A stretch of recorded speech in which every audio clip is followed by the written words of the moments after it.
you make a game, all you start with is a blank piece of paper and a few big ideas. I wanted to see a game that was in full 3D, but where the primary focus of the game would be interaction with the enemies. To the best of my knowledge, that had never been done before. How do you end up with a video game world that pulls you in? How can you make it stand out from other games? Your team will hit development walls and have to search for breakthroughs. Here's the inside story of the making of Spyro the Dragon in an exclusive tour for the PlayStation Underground.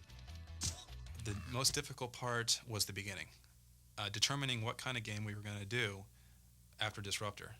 Craig Stitt said, you know, I've always wanted to do a game about a dragon. I've always loved dragons. To me, they are just the greatest creature. I mean, it's the combination of a Tyrannosaurus Rex with wings and breathes fire. I mean, you've got the best of everything in a dragon. And immediately everybody said, yeah, that's it. Because dragons can fly, they can run, they can flame, they can jump, they can do anything, and they're cool. In the game, you play the part of Spyro. An evil creature named Nasty Nork has cast a spell turning all other dragons into crystal statues. You have three major objectives in the game. The first is to rescue all the dragons, the second is to collect the treasure that Nasty has stolen from the dragons, and the third goal is to defeat Nasty himself. Designer Mark Cerny had come from such games as Disruptor, the Crash Bandicoot series, and Marble Madness. In Spyro, he had new ground he wanted to cover. I had this idea that you could do a panoramic 3D engine on the Sony PlayStation, where there wouldn't be any fog in the distance. And I challenged Alex Hastings to create such an engine.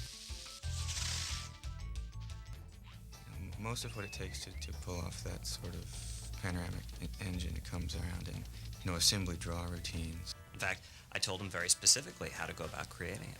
He blew me off and did something totally different. But it turned out much better than what I had in mind. Engine to draw the environments has broken down into 7 different little renderers that work on different levels of detail of the environment to try to keep this, the fact that you're seeing a quarter of a mile away and what would be tens of thousands of polygons into something that's more manageable. Because not only did you have these big, long views where anything in the universe could be seen from afar, but also he created an engine where you could have detail on the objects that were close.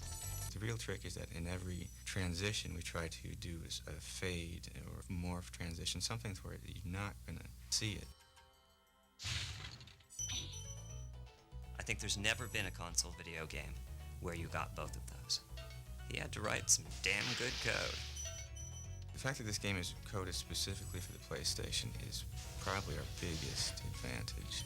When you compare it to, say, a PC or other console platforms out there, the PlayStation is really different. The things it can do well is it can draw an enormous number of polygons. Some of those guys have 5,000 polygons in them. You'd never try to do that on any other console.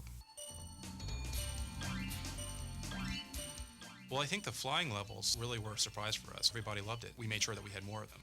I play the flying rounds, the free flight rounds over and over again, trying to get through all the obstacles in the shortest amount of time and trying different paths to see if I can beat the record. I can easily waste an hour or two doing that and not even realize it. The DualShock analog controller really allows a great feel and a good freedom of control. You can just point it any direction you want and you're going there.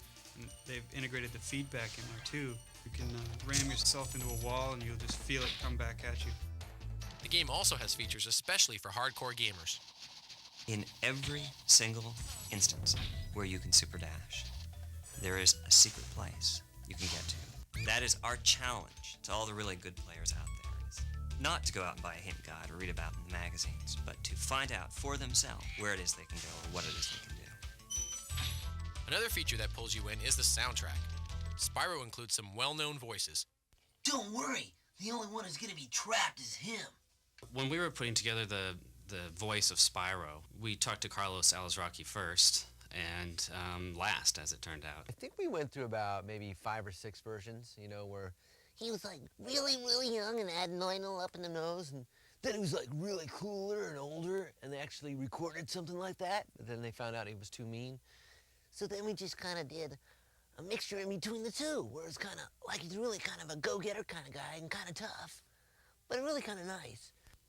Be on the lookout for North Commandos, Spyro. The other big voice part of the game is with the dragon. One of the voices that we've relied upon a lot is Clancy Brown, who's well-known actor who was in Starship Troopers. The dragons are freed from their crystal, and then they give him advice and tell him how to play the game cryptically, you know, to teach him how to fly, how to use the buttons, where to go, what to say, who to do, who he has to fight, who he doesn't have to fight. As soundtrack and gameplay come together, is Spyro a world that pulls you in? It's already had an effect on the team. Actually, now, if you walk around the office, a lot of people speak in the voices of the characters. What?